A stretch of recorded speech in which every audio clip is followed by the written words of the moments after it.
देश में लोकतंत्र के नाम पर चुनाव होते हैं, लेकिन लोकतंत्र का सबसे बड़ा खोखलापन ये चुनाव ही हैं। जी हाँ, चुनाव हमारे देश की लोकतांत्रिक व्यवस्था में सबसे बड़ा धोखा है। क्यों? क्योंकि चुनाव नतीजे सत्य बहुमत पर आधारित नहीं होते।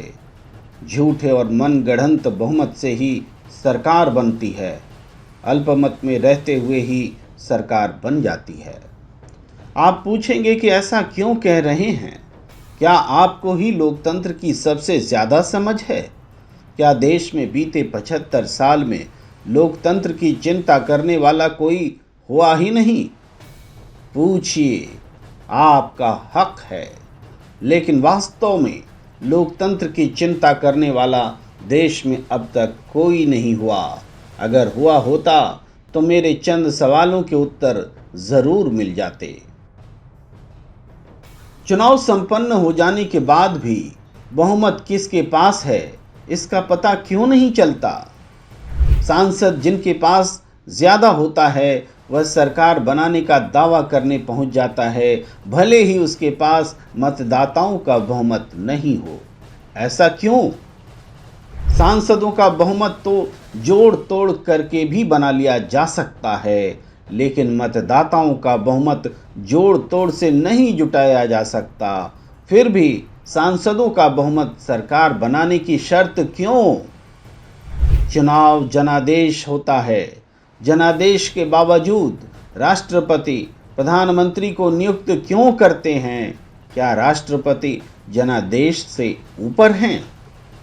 सांसदों का बहुमत या संसद में मौजूद सांसदों का बहुमत क्या है सरकार बनाने का आधार?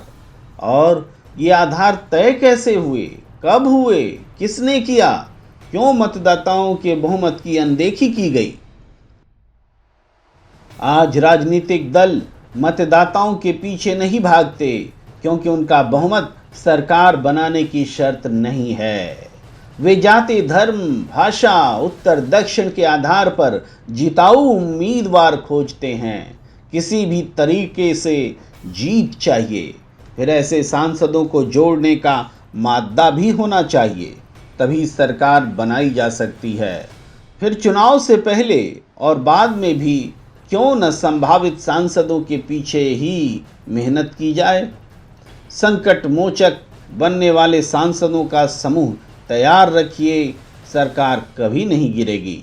बहुमत आसानी से मिल जाएगा, भले ही मतदाताओं का रुख क्यों न बदल गया हो।